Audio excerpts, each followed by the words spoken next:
দর্শক, এবার রেল পথের ঈদ যাত্রার খবর জানবো। কমলাপুর থেকে যুক্ত হচ্ছেন সহকর্মী শাহেদুজ্জামান সাকিব। আমরা সরাসরি চলে যাচ্ছি তার কাছে। সাকিব, রেল যাত্রার দ্বিতীয় দিনে শিডিউলের খবর কি আছে আপনার কাছে এবং যাত্রীর চাপ কেমন দেখছেন? জ্যোতি, আজকে আপনি জানেন যে ঈদ যাত্রার দ্বিতীয় দিন। এই দ্বিতীয় দিনেও কিন্তু রাজধানী ঢাকা ছাড়ছেন ঘরমুখ মানুষ। প্রত্যেকবার ঈদ যাত্রায় যেটি হয় যে আসলে স্টেশনের প্ল্যাটফর্ম এবং ট্রেনে ঠাঁই ধারণের জায়গা থাকে না, তবে এবারে আমরা বেশ ভিন্ন চিত্র দেখতে পাচ্ছি।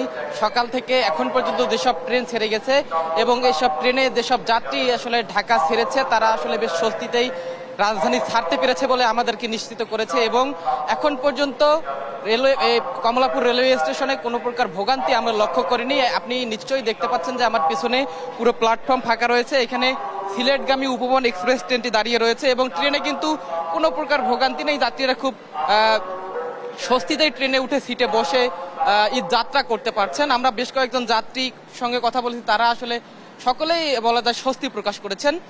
আপনি জেনে থাকবেন যে আজকে আসলে সরকারি চাকরিজীবী যারা রয়েছেন তাদের শেষ অফিস শেষ করে হয়তো বিকেলের দিকে প্ল্যাটফর্মে যাত্রীদের চাপ কিছুটা বাড়তে পারে। আমরা স্টেশন ম্যানেজারের সঙ্গে কথা বলেছি, তিনি যেটি বলছেন গতকালকে থেকে আজকে পর্যন্ত এখন পর্যন্ত কোনো ভোগান্তি যাত্রীরা তাদেরকে অভিযোগ করেনি।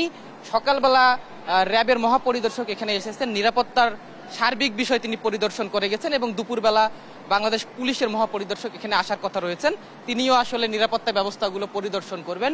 এখন পর্যন্ত সিলেটগামী জয়ন্তিকা এক্সপ্রেস, অগ্নিবিনয় এক্সপ্রেস, নকশিকাতা এক্সপ্রেস এই ট্রেনগুলো আসলে যাত্রার অপেক্ষায় রয়েছে। এই ট্রেনগুলোতে যেসব যাত্রী যাত্রা করবেন তারা প্ল্যাটফর্মে আছেন এবং তারাও বেশ স্বস্তি প্রকাশ করেছেন।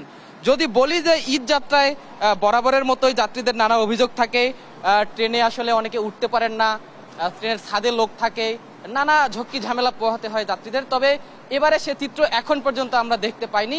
প্ল্যাটফর্ম যেমন ফাঁকা রয়েছে, সেই প্ল্যাটফর্ম ফাঁকার মতো যাত্রীরাও আসলে ট্রেনে খুব স্বস্তিতে ঈদ যাত্রা নিরাপদে করতে পারছেন। জুথি। শাহেদুজ্জামান সাকিব যুক্ত ছিলেন কমলাপুর থেকে।